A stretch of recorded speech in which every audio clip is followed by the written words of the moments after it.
Coming up, the Brooklyn Nets lose in agonizing fashion. We break down all the things that went wrong late as the Nets fall to the Cavs at home for the second straight game.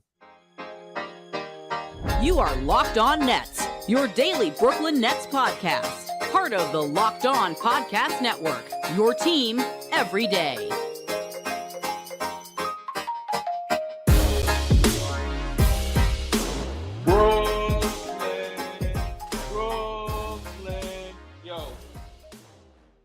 Yes, my friends, it is the Locked On Nets podcast right here on the Locked On Podcast Network. It's your team for better or worse, the Brooklyn Nets every single day. Over there, you're going to find Doug Norrie, owner-operator of DFSR, for all your daily fantasy sports rankings from DraftKings to FanDuel. He's got you covered. I'm Adam Armbrecht, breaking down the New York Football Giants on the One Giant podcast and your New Jersey Devils on the Devils Puck Luck podcast. We thank you for making us your first listen of the day, free on all those great platforms, and tell you, today's episode is brought to you by FanDuel Sportsbook, official sportsbook of Locked On. Make every moment more. Visit FanDuel.com/LockedOn today to get started. And Doug, my emotions can barely even tolerate it, sir. I had everything, I think, emotionally invested in the closing moments of this game, and my heart is now physically on the floor. Man, this one was real tough. We're going to go through it, but just on a high level from a disappointing standpoint and from a grabbing defeat from the jaws of victory, it's actually staggering how many things went wrong and the Nets did wrong in the last 2 minutes of this game. I'll go through some of the list here in a second, but man, just from a deflation standpoint, this game was won. It was over. They had it. They had to be something like a 90% odds or something like that to win this game with 2 minutes left to go. And to not win and to lose in that fashion is such a massive bummer and in such a leverage game, the Knicks lose. I mean, things are really lining up here. You know, you come back and you really fight against this Cleveland team that kind of dumpstered you the 2 games before, 2 days before. So many things lined up for the Nets to take this one home, and to not win the game is pretty bone crushing. I can't remember a time.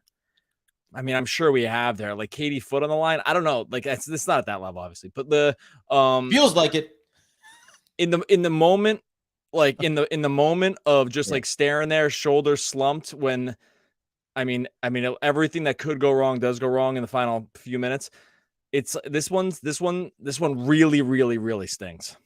116-114 is the final. It effectively ends on the rebound, extra possession. It's Karis LeVert, kind of gets away from Spencer Dinwiddie and just ahead of Royce O'Neal, cross court, finds Okoro in the corner for the dagger triple with 0.7 seconds left. The Mikal Bridges shot really isn't much of one there from well beyond 3-point range following the timeout.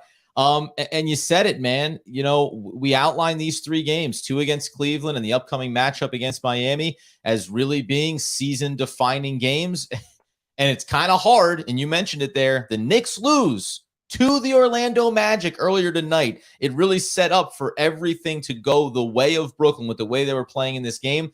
And the amount of things that they did wrong, self-inflicted wounds, but all of the luck of the basketball that seemed to be in their favor throughout 47 minutes of this game, 44 minutes of this game over the last couple, just absolutely get away from them. It's not the last 60 seconds. It's the last few minutes and a couple of key sequences with Spencer Dinwiddie, with Mikal Bridges that really unravel this for Brooklyn. I mean, there's some brutal parts of this. I know exactly for me, which was the most brutal of them all, but just to walk through these last 2 minutes of this game. So with 152, they're winning by, with 152 left in the game, they're up 8.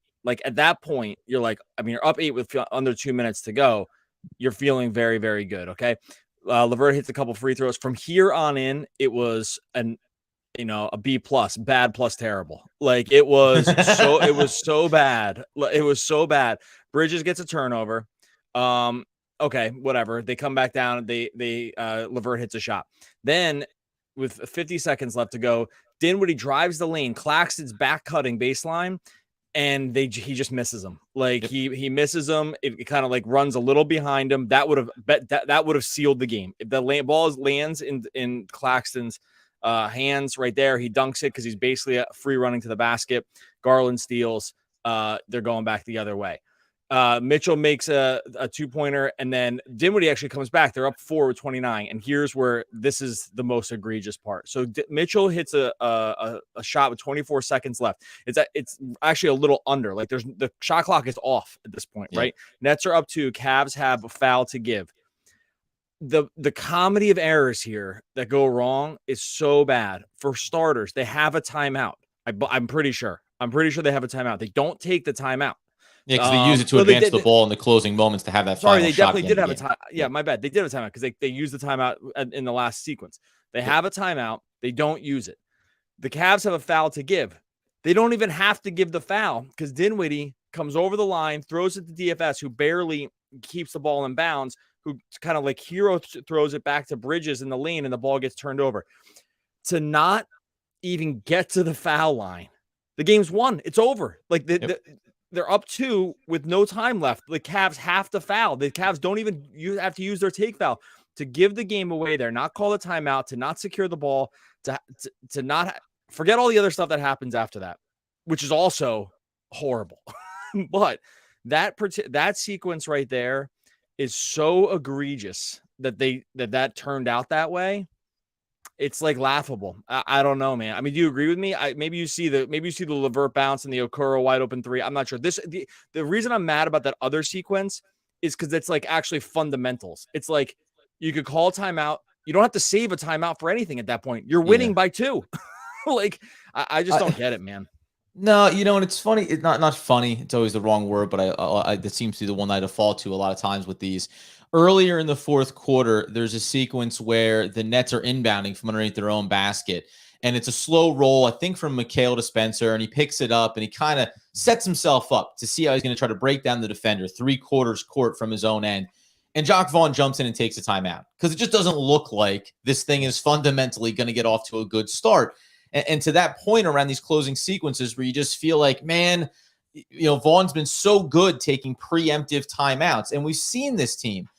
Flustered is the wrong word. It's just I think that they play with such a high effort and maximum energy all the way through these games that it's easy to get tight in these late sequences, right? It's easy to want to make that perfect pass, want to have that perfect play, that sometimes you lose the context of where you are in the game and what matters. When you have Mikal Bridges, when you have Spencer Dinwiddie, you have plus free throw shooters on the floor for you, right? So there's a lot of opportunities just to possess that ball, force the Cavs to take the foul, and then get into the free throw game, something that absolutely makes the end of NBA games brutal at times, unless your team's winning. Then it's the sweet science of how you can get across the line. To your point just about, is it rough because of the fundamentals? Yes. And I think maybe it even compounds it more because Mikal has another excellent game.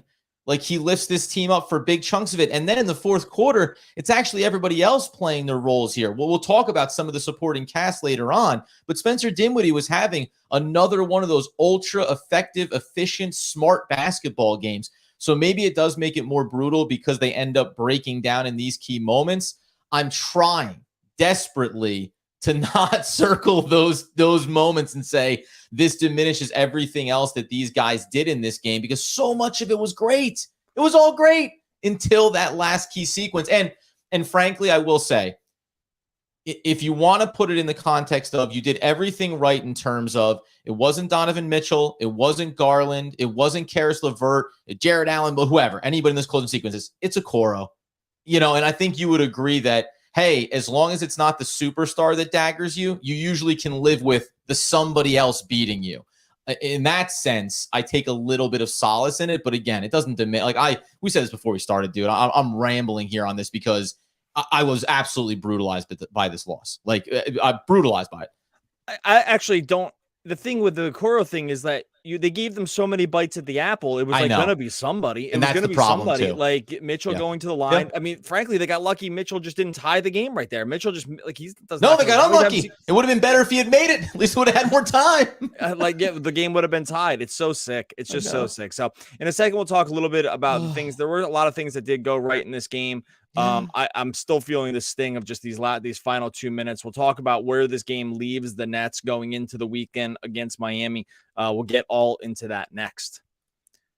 first. Say about our friends over at Nissan. Look, Nissan's most electric player of the week is brought to you by the all-new, all-electric 2023 Nissan Aria.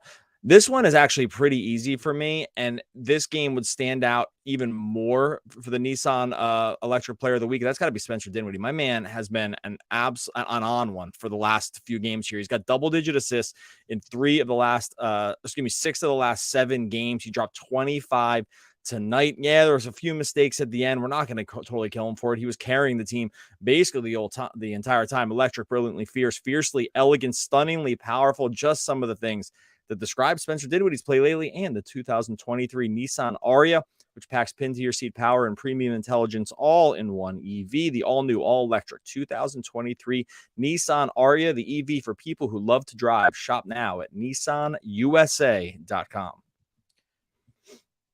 Okay, so the other way to look at this game, glass half full kind of thing, was we came into this, you and I, talking about the second matchup. How are they possibly going to come out and compete against the Cavs? We saw the way it looked just 2 nights ago, and then they did. And there's a lot of it that just seemed to be about effort and energy. We talked about offensive rebounds, second chance opportunities. They just seemed to battle better. Some of the bounces went their way. There's specific things that you'll talk about when it comes to POA defense against Darius Garland, and they found a way to frustrate him. That's a big positive here. And there's also consistent performances. You just mentioned Spencer Dinwiddie. We know it's 32 points, much more efficient night for Mikal Bridges, although by the end of it, he was at 1 point 2 of 4 from deep, finishes 2 of 7, still gets to the line consistently. And then there's these performances coming in off the bench, man. Royce O'Neal has been a very consistent player for this team since the trade, and especially over, say, the last 7 to 10 games or so. And then you get Joe Harris. Like, I think I'm even more gutted because Joe Harris clears 1,000 triples for his career. They make the note on the broadcast that after everything that's gone on with him this season, he is shooting, and maybe he's even improved. We have to check the numbers officially. 11th in the league in 3-point field goal percentage in spite of it all. All of these boxes are getting checked. Another great game from Day'Ron, and it still falls apart. But there were things that they really did execute so well on, specifically when it came to adjusting to trying to defend against that backcourt.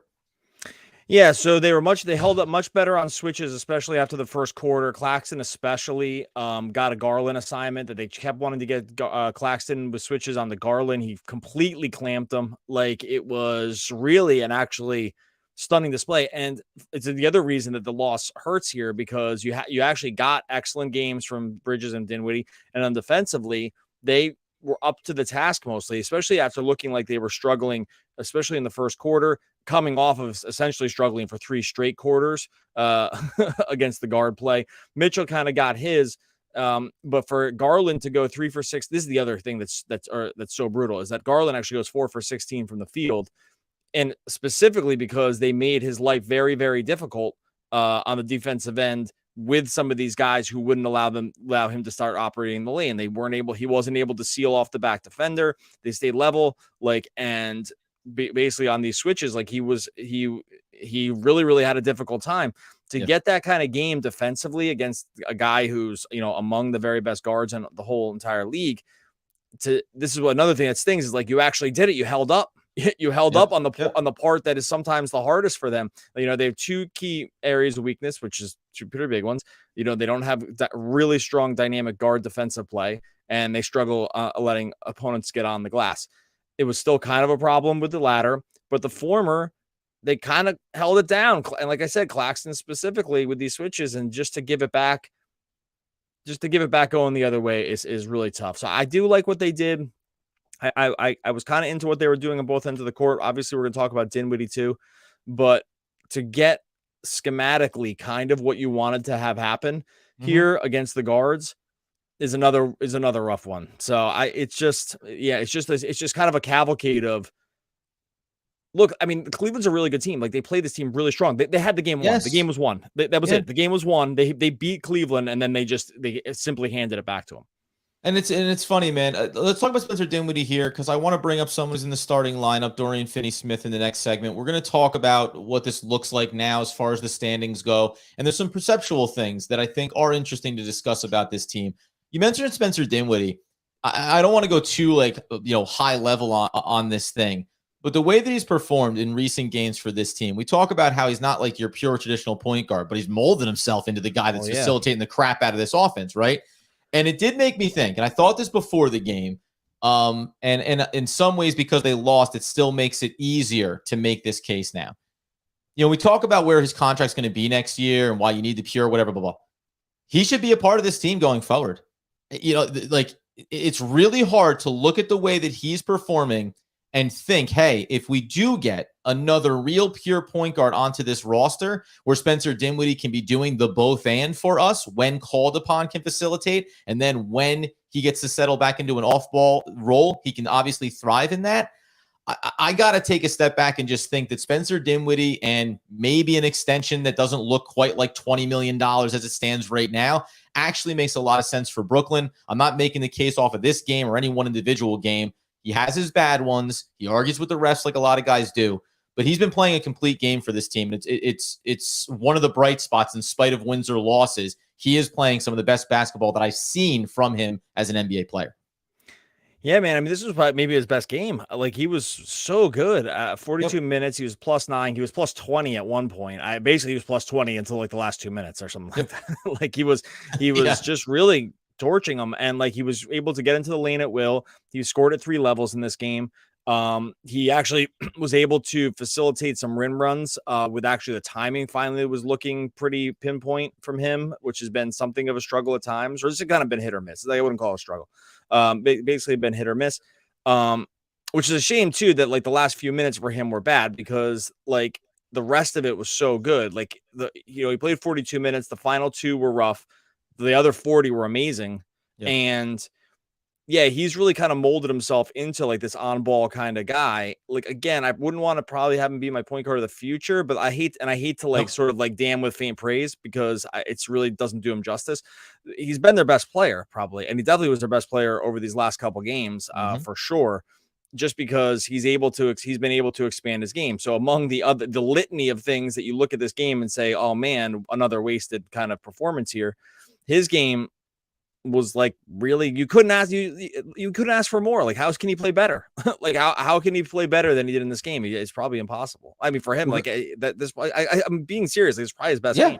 No, it is. It's phenomenal. And that's why, again, like you said it there, to be your point guard of the future, no, but to be a guy that can still be a very critical piece to what you want to do over the next few seasons, I think very much so, especially when you see the way that he's hopefully continuing to develop chemistry with some of these guys that you know are going to be part of the future. I know we're going to talk about some of the familiar faces on this roster coming up in the final segment and what it looks like now in the playoff picture. The last footnote that I will make, if we're just vetting frustrations here, Seth Curry getting 6 minutes in this game after the last game is brutal. And I know this feels like a nitpicky thing, but I want to get it out of the way. You even said it over on Twitter during the game. Wouldn't have hated seeing a little Edmund Sumner here. Like, I don't, at some point, Jacques Vaughn has now extended the bench into 9 men deep. You see how the minutes are getting dispersed here. We're going to do the positive spin coming up. But Seth Curry seeing the court, let alone kind of at all, given what his age is and the contract and everything else we've talked about, I just don't understand how Sumner doesn't have some upside value here to be playing, even if it was for the 6 minutes, because every time that Vaughn does that with a player like Curry or otherwise, it's always to see what if it works out. I would have rather have taken a 6 minute sample size to see if Sumner could have done something than waste those minutes on Curry. That was just like the cherry on top. If they won this game, I would have blown right past it. Because they lost it, now that pisses me off even more.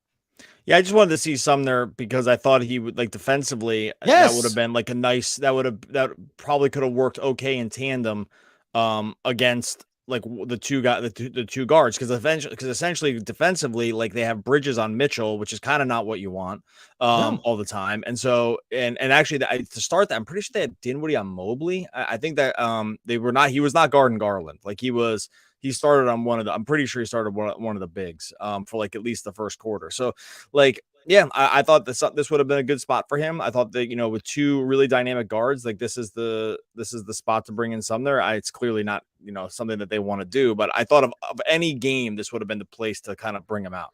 Let's talk about what this means for the Nets over the remainder of the season, and I'll make a case why there should be some critical lineup changes inside of the starting unit, specifically around one Royce O'Neal. All right, before we get to that, we're going to tell you about our friends over at Ibotta. Grocery, school, shopping, getting a little something for yourself. You know, already doing it. Why not get cash back for it? That's what Ibotta is for. Watch that closet grow after purchasing all the season's latest trends. How about also watching your cash back grow with each purchase? That's what you get with Ibotta. With Ibotta, you can earn cash back on every shopping trip. Ibotta gives you cash back on hundreds of grocery items, from produce to personal care to pantry goods. Either link to your loyalty account or upload your receipt after you shop to get your cash back. It's that easy. The average Ibotta user, wait for this one, earns $120 a year in real cash back. That's just for getting Ibotta and just putting your receipts in there. That can't really be easier than that. $120 in cash a year. A typical basket of groceries over $50 more expensive at the end of 2022. We've been looking at these receipts. We know these prices are going up. Have Ibotta take some of that and ease it a little bit. Right now, Ibotta is offering our listeners $5 just for trying Ibotta by using the code LOCKED when you register. Just go to the App Store or Google Play Store and download the free Ibotta app. Use code LOCKED. That's Ibotta, IBOTTA, in the Google Play or App Store, and use the code LOCKED. Then you take some of that. Oh, I was going to say, hold on one second, buddy. I got to say one more thing here. You're going to take some of that money. No, but okay. And you got to go get yourself over to Brooklyn Borough. It's the best Cali Mexican food in the Brooklyn area. If you haven't tried Brooklyn Borough, either before or after a Nets game, you have to next time you're in the area. It's just under a mile from Barclays. It's over at 922 Fulton Street in Brooklyn. You get yourself over there. You see Pepe and friends. They're awesome original San Francisco Mission District burritos, off the charts. We've eaten there. This place is the best service, kind of best vibe, best food, killer tacos, bowls, quesadillas, a salsa bar that you're going to want to take home for you, house-made chips, house-made chips and salsa with your order, compliments in the house. You get the cervezas going, tasty margaritas. Is all there at Brooklyn Borough. Locked On fans are going to get a free baby burrito with the purchase of a Mission burrito. Free burrito. Can't beat that. Just tell them you're a Locked On Nets fan when ordering. Run in there and just yell out Locked On Nets. You're going to have baby burritos just getting hucked at you from across the room. You got to get the Mission burrito, though. You'll grab that free baby burrito, too. Located at 922 Fulton Street, Brooklyn Borough. Map it or check it out on Yelp for directions. Brooklyn Borough. Original San Francisco Mission District burritos. Delicious Cali Mexican favorites right here in Brooklyn. Brooklyn Borough. Order, unwrap, enjoy. Unwrap more. Finish, come back, smile. 922 Fulton Street, Brooklyn Borough. Always time for Pepe. Okay. So the disappointing part about the Nets ultimately losing this game, and we'll talk about the way it looks in the standings now, is that they also kind of simultaneously waste some great performances from players coming off the bench. Right, Joe Harris catches absolute fire, which, by the way, 5 from 8 from 3. Those are the only shots that he took tonight. Gave you 15 points. Mentioned that he cleared over 1,000 career three-pointers.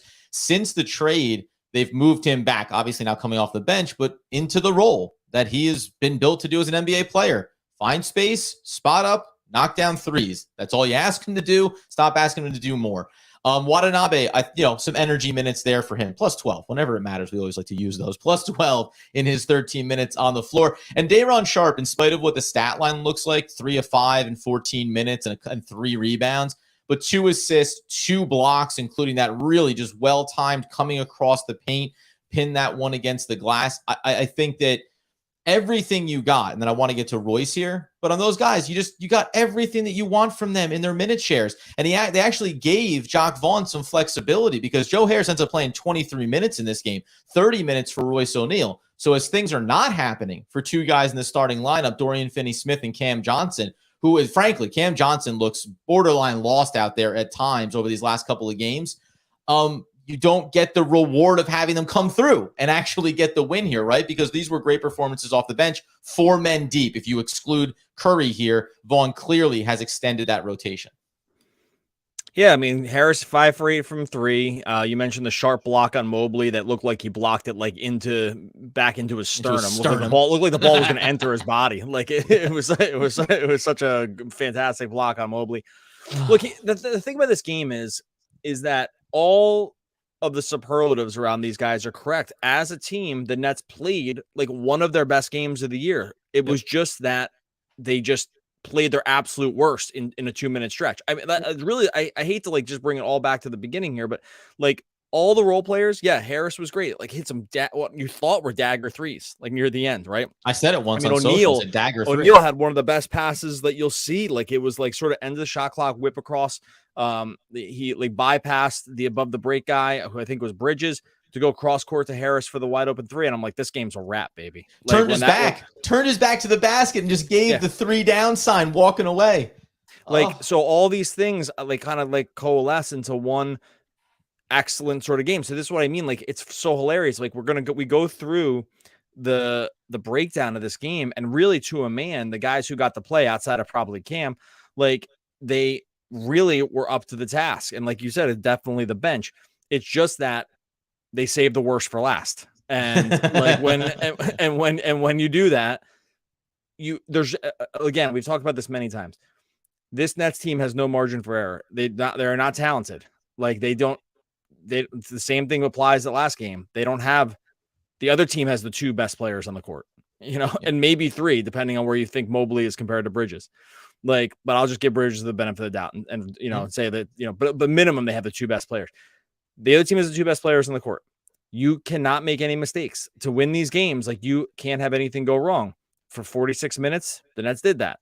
For 2, they had to go wrong. And that's what's going to minimize these performances. So yeah, to a man, we'll do the roll call here. Basically, everyone played some of their best stuff. Like, but that's just not good enough for this team. And it just has to go all 48. So before we close out looking at the standings and how bad it was to have the Knicks lose to the Magic and then still not come up here, right, with the W, which would have been critical, and then would have made the case for, hey, the 5th seed is still very much in play here for the Brooklyn Nets.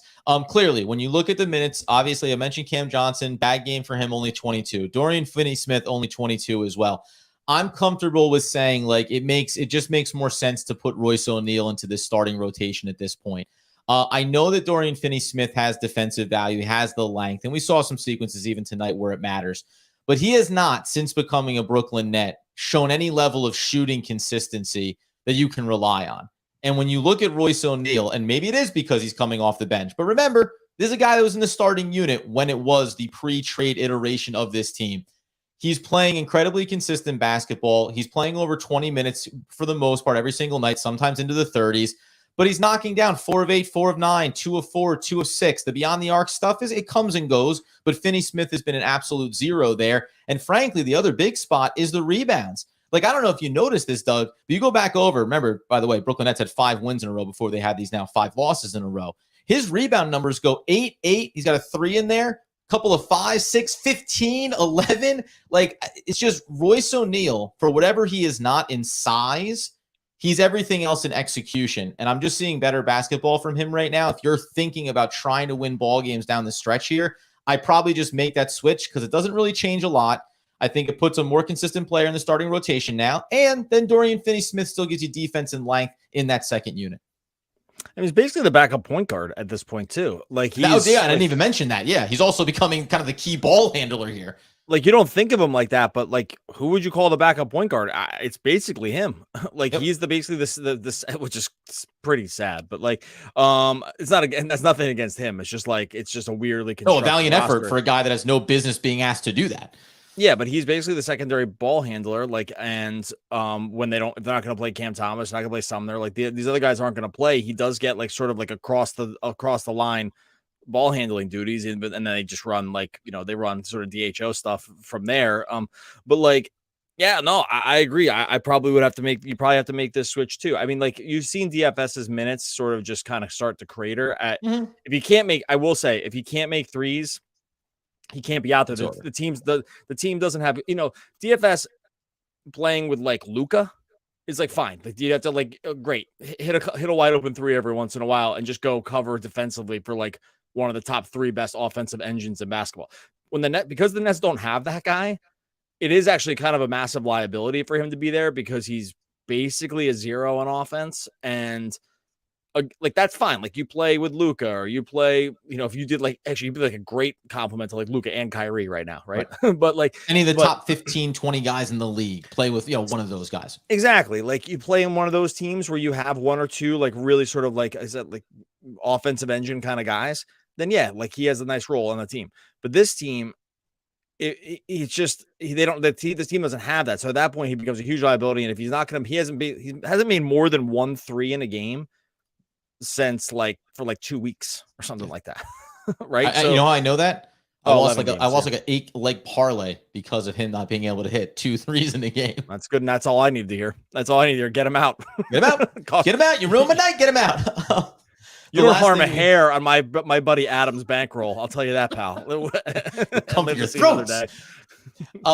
We'll close out on this. So that's something that I hope we see happen here. I hope we see some Evan Sumner, but we can wish upon a star. It probably doesn't look like it's going to happen. The last thing is, coming into the action tonight, and then after the Knicks loss, the Nets could have been within a game of the New York Knicks and the 5th seed. Instead, they are now 2 games back of the Knicks, and they are now in the 7th seed, and they are now a half game behind the Miami Heat, who didn't play at all and won't play until Saturday night against the Brooklyn Nets, at which point it'll either be pulling back even or falling a full game behind.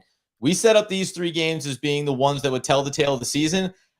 One of the worst times for us to actually get correct is that this looks like it's shaping up to tell the tale of the season. We know the back end of the schedule is very, very weak for the Nets. They can still win a lot of ball games. But once you get behind a team and you're down to 8 to 10 games left in the year, making up ground is so difficult. And that is what really compounded this absolutely brutal loss tonight, when you went toe-to-toe with one of the better teams in the league, top half in the Eastern Conference, and you get the Knicks losing to a borderline lottery team right now in the Magic, and you can't make up ground. Yeah, it's terrible. And, the Miami game is going to might decide the season. For whether or not I would say it'd be hard for them to fall out of the 7th seed at this point. Like, they're probably locked into 6 or 7 would be my guess, just because they're 3 games up on Atlanta, and that is kind of a lot, right? Like, and the Nets they have a very easy schedule down the stretch. Yeah. So I will say that it feels safe-ish. Which is never the case with this team, but safe-ish to say it'd be hard to imagine them falling lower than 7th, which would mean, 2 home games to get into the playoffs. That's right. That matters. I think that's where we probably stand. Felt safe-ish when I text you the Nets are going to win this game, but that felt safe-ish at the 152 mark with the 4th quarter. That was a safe thing. Okay, we're gonna get out of here. We'll hang out for a little bit here in in YouTube. I always gets emotional when the podcast ends.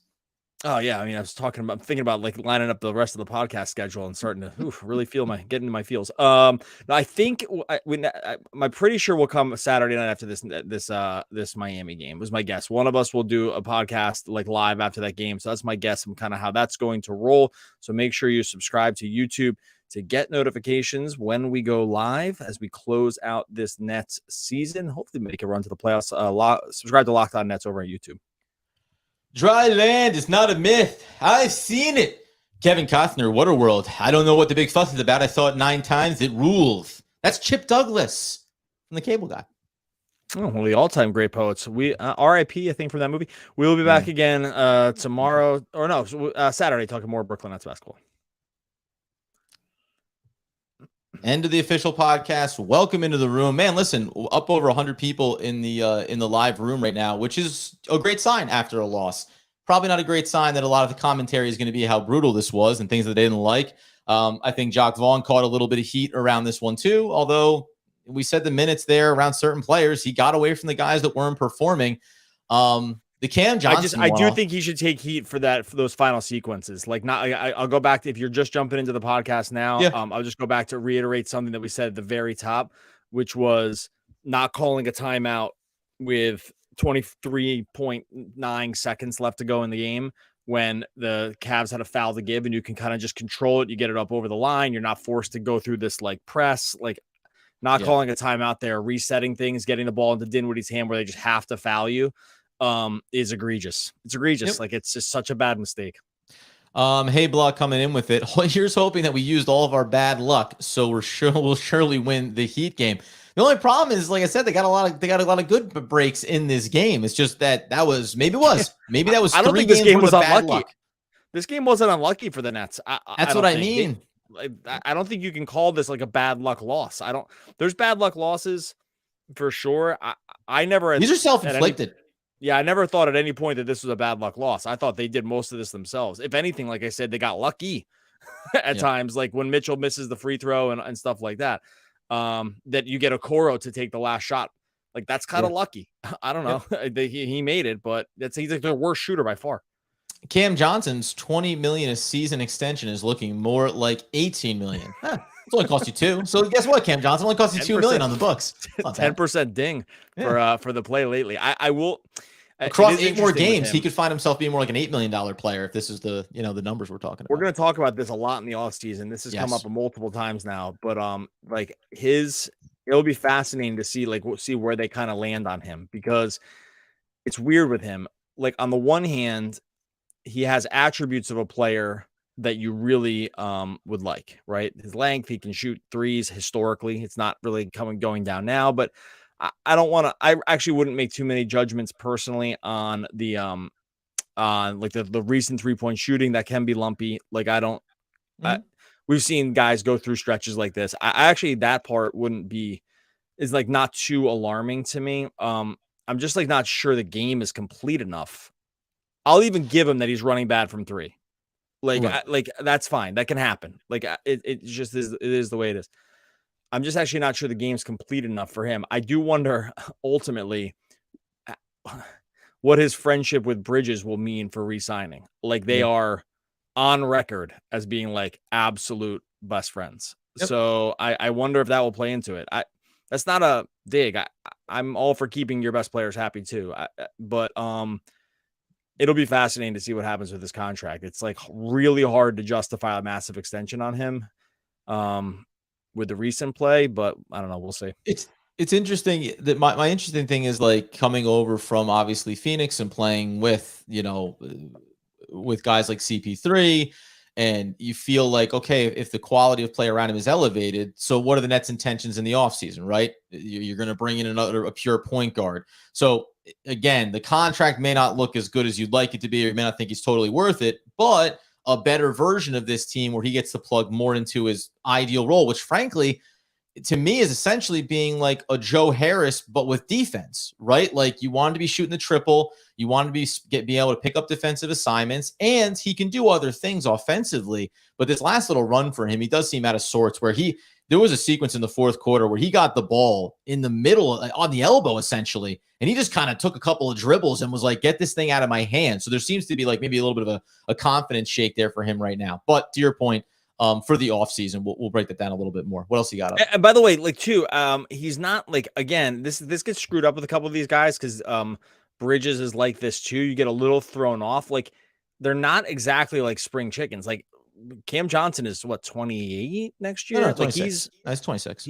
He's 26 now, so 27 next year. Like, that's not young. Like, if you're gonna sign in for like just turned 27 years. Actually, beginning of okay, right. So March. Like, he's not right. So I'm pretty sure he was like a 4-year college player. So like, these guys, like, he hasn't been in the league a ton of years, but he's not exactly young. The Nets have kind of run into some of these guys in the past. Like, LeVert was like this, where it's like you think they're younger than they are because they're relatively new to the scene, but like, it's only because they just weren't super high.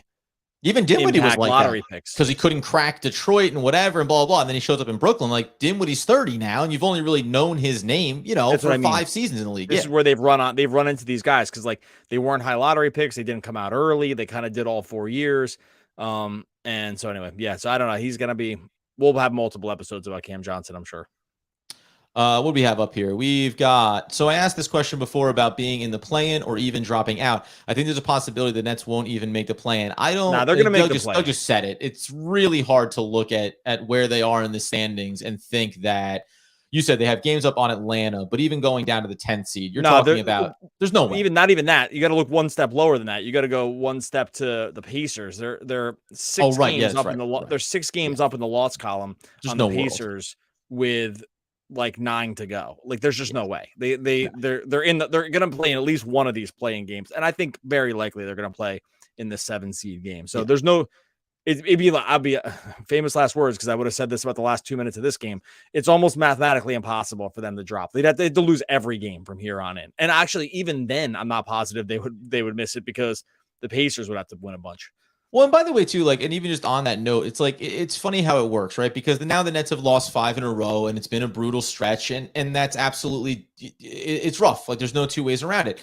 But then you look back and remember, like, this is the same team that beat Boston. Like, you know what I mean? Like they already this iteration of the team has good wins on their ledger. So when you talk about playing some of like the back end teams in the Eastern Conference, they get Detroit, they get Magic, who I guess, listen, they beat the Knicks, but they get some teams that on theory, on paper are winnable games. They're going to win they're going to win, by the way, real close quick, to 500 over the back end. This run, I know they're, what are they, 6-8 or sorry, 2-6 over the last 8. But this has been a very difficult run in terms of teams. Like Milwaukee, obviously awesome. Minnesota, they beat. Denver, they beat somehow. So that feels like forever ago. Oklahoma City, I mean, OKC might make the playoffs here. Sacramento's a 2 seed. Denver's the 1 seed. And the Cavs are like, they're a 4 seed, but their point differential is a 1 seed. Like they, you don't think of them like that. They have the second best point differential in the Eastern. So their point differential is a 2 seed.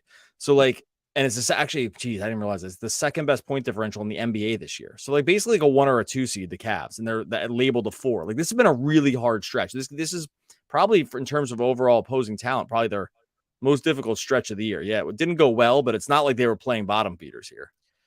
I'm not missing this one. I'm highlighting it. Gary, we see you. We'll talk about it as we get down to the stretch here. I mean, I think there's, listen, ideal matchups. Let's just get there first. But there are versions I think are interesting and exciting. Frankly, again, they lost both these games. One game was ugly. One game was down to the wire. They easily could have won it. So in some ways, I'm like, yes, it'd be exciting to watch them play a 7-game series against the Cavs just for the sake of saying they'd probably be in 3 out of the first 4 games. Whether or not they win one of those comes down to whether or not you execute or have sloppy turnovers late.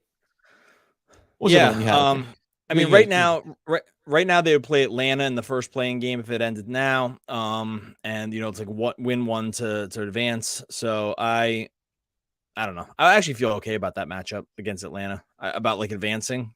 Yeah, it'd be like, I don't know. So I'm sure we'll get more granular. That's what I mean. Because I know it'll crystallize, and then we'll have time to talk about it too. From Brad, do you think Day'Ron can be valuable against the Heat? We talked about this before last game. I mean, frankly, I just play him. Whatever he is or he isn't, you just play him a bit and let him bang bodies with let him pick up 4 fouls quickly against Adebayo. Like I just don't see the harm in playing him. You don't have anybody else. Moses Brown isn't making his debut, anytime immediately. Like, who cares? Just play him. He'll have some value, at least taking some innings. And you mentioned this last episode. And let him take a couple of perimeter shots. Like, just like, who cares? Pull the trigger on a couple of perimeter looks and see if a defense has to come out a little bit and it opens something up else different. Like, I just don't have any problem playing him at this point. Yeah, actually, you can play drop a little easier against the Heat. So like it won't probably kill him. I don't think he'll play tons. Like they can go kind of smallish, which would actually probably give him problems at some point. And they have a couple guys that can hit mid-range shots like Jimmy, and Tyler Hero, and even Bam like at the nail. So like I don't think we'll see 20 minutes out of him in this one. Claxton's a really good matchup for this group. So I think that we should probably see max minutes out of him, but I'm not sure like this is a great matchup for Day'Ron, but I think a little more. He's played well. He's played fine enough lately. So yeah, I think it's fine. Nice one for Watanabe if they're going to keep giving him something 10 to 15. Like it's better to use him and better to use Royce, and you can piece together like the small ball lineups that way. Last one I had here is just given the sample size we've seen, who's the ideal star that you would elevate this roster next season? Kevin Durant. There you go. That's pretty straightforward. I don't know what kind of package they could put together for Phoenix to maybe make that work. Obviously, they want some draft capital, maybe a young player, something like maybe like a Mikal Bridges type. They're going to be, I don't know how they really do that. Like this will be again, it's the financial issues and the contracts. Yeah. I mean, the problem, like, we got a $40 million a year guy who's never plays. And so I don't know, like, Ben Simmons, $38 million next year, which is going to look like an absolute banger compared to the $40 million, 3 seasons from now. So right. It's going to be really hard. I don't know how they improve star wise. Combined with Cam Johnson's contract, which is going to keep them, in and around that luxury tax number.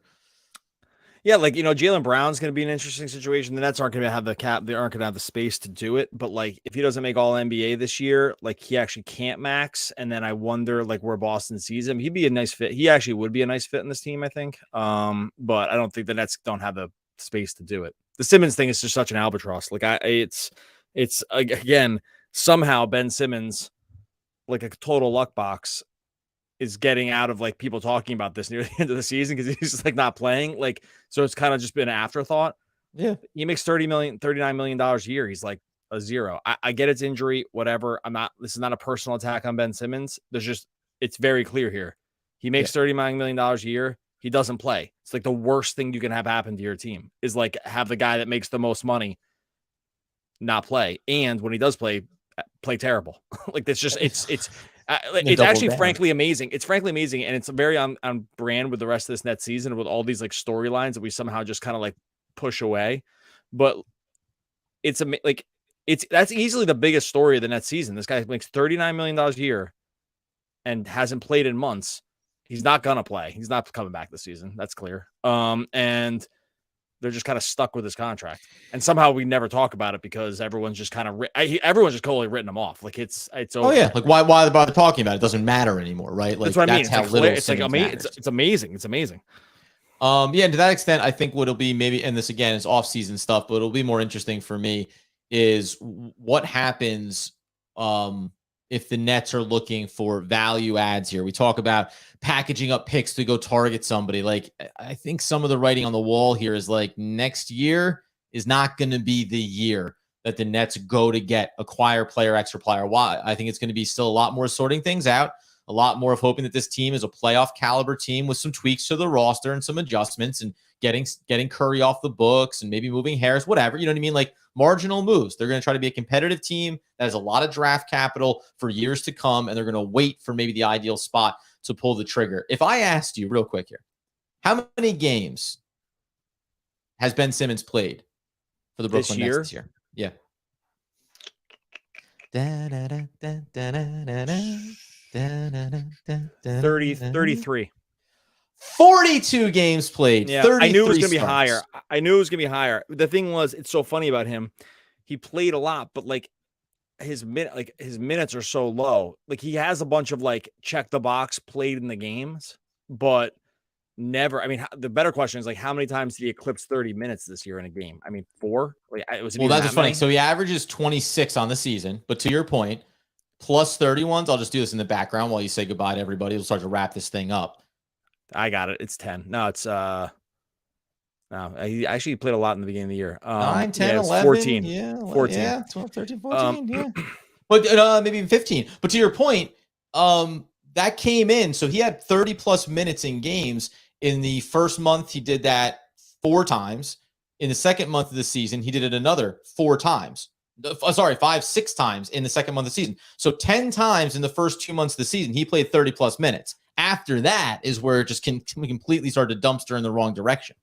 Yeah, he hasn't played in a month and 8 days now. Do you take any? This is stupid. We can close out on this because it's Ben Simmons. Why not? Do you take anything in the fact that like he's there?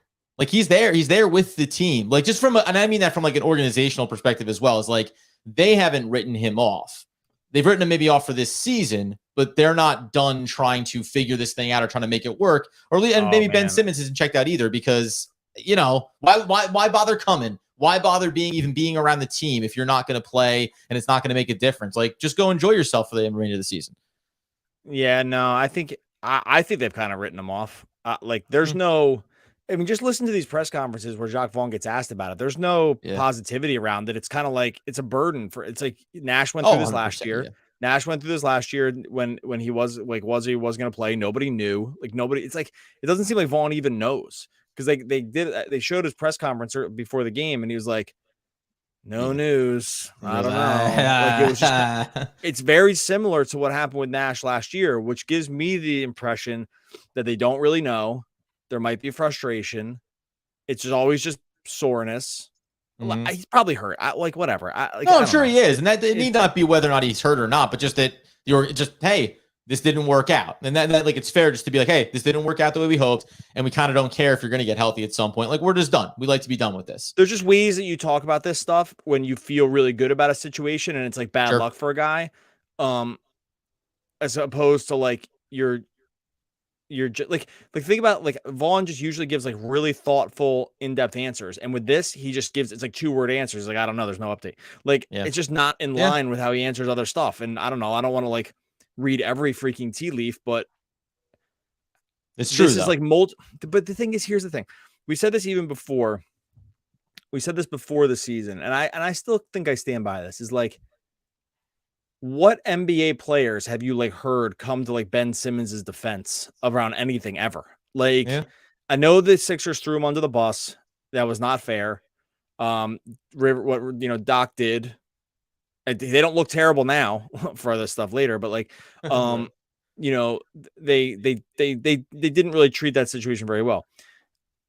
Among like guys that have talked about this stuff, like we have one quote from Seth Curry once where he kind of like said, "Oh, it's great to get you the ball." Like, no one's ever publicly defended this guy. Katie never did. Kyrie never did. Maybe those aren't like the best examples in the world, but like, no one on the Sixers, obviously. We just haven't heard. And now you have got a guy in Vaughn who feels, if I'm reading it correctly, feels frustrated with this thing. Brad, I just saw say JJ Redick. I agree with that to some degree, and I did listen to that JJ Redick podcast with. I'm saying Brad in the comments here. Mm-hmm. I did listen to that Old Man in the Three podcast. That was a really interesting podcast because if you listen to it, Simmons,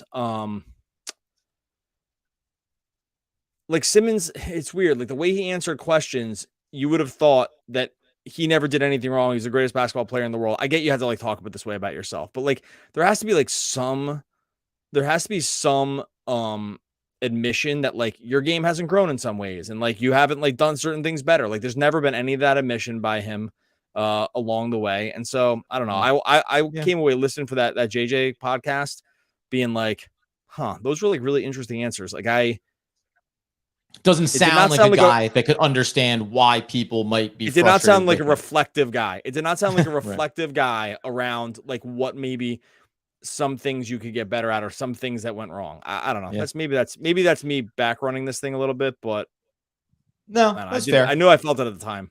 We can wrap. I think we can basically wrap this one up though. But a good reminder. Doug said it in the podcast. I'm sure we're both going to want to get down on this Saturday night game against the Miami Heat. Now listen, if it doesn't go well and the Nets get dumpstered, there was something that was kind of coming up for me. I might have not been feeling so good Saturday night, but I will say, just from a leverage standpoint, if they lose that game, I do think getting out of the play-in will be very tough for them. Yeah. I think that's going to be a tough hill to climb. So I think for leverage wise, this game is probably the most important game of the year. Just if you're not a fan of wanting to see them in the play-in. Oh yeah, for sure. You lose this, you're a game back. And frankly, Miami's been playing well, right? Like, I mean, they've been playing good basketball, so it's hard to look at them and think that they're going to stumble. I look at those handful of games that the Nets have remaining after the Heat. Listen, chalk me up for 4 wins. The Houston, you got a couple with Orlando, you got the Pistons in there. But every other one, even I know, maybe the Jazz, whatever, but I'm not comfortable committing to more than 4 wins, for the Brooklyn Nets down the stretch after this Heat game, which is why it makes it so much more critical. Be even and then see what you can do from there. We got to hope too. You got to hope that Philly's locked into like the 3 seed at that point, and they just in that last game of the year doesn't matter. Like there's a good chance that would be a stealable. There's like some chance that if that were to happen, like either locked into the 2 or locked into the 3, I don't think they can get to 1. Like where they just can't catch 2. Like it's going to be between those 2 things. So I think that like there's some world too. Wait, am I right about this? There's some world where it'd be better for them to let the Nets win. Wait, is that right? Yeah. No, never mind. Yeah, because they would want to play the Nets as the 6 seed. To try to get the Nets up back in. Yeah, like if they were the 3 seed, if they were like locked into the 3 seed and the Nets could climb into 6, that would mean bump out the Heat. They'd be like, oh, sweet baby. Yeah, like they'll like let the Nets win that game because like that would have. There's a way that could work for them. By the way, Gary, listen, it's not just because of the self-accolades, man. By the way, we say this all the time, and I'll say it again here before we leave. We appreciate everyone that shows up for these. Win or lose, we always have a really good crowd in here. It's a different kind of conversation we end up having. A lot of questions that go well beyond the game or beyond, the next couple of weeks. It ends up talking off-season stuff, Ben Simmons stuff. So we really appreciate it, man, and glad that you're here to commiserate over the train wreck that has been this last season. One to root for. Last thing to root for. Right now, Phoenix. 3 games in the loss column above the play-in game. And here's their schedule going forward. Sacramento, loss. Philly, loss. Utah, maybe win. Minnesota, loss, let's say. Denver, loss. OKC, loss. San Antonio pulls a miracle out, loss. Denver, loss. LeBron back for Los Angeles, loss. maybe PG back for LA. Loss. Nets have the Suns first round pick. Let's get that baby into the lottery. We are rooting for everyone playing the Suns from here on out. That's if you want a secondary team to root for, you root for whoever's playing the Phoenix Suns on a given night. Else. Love it, dude. All right, we're gonna get out of here.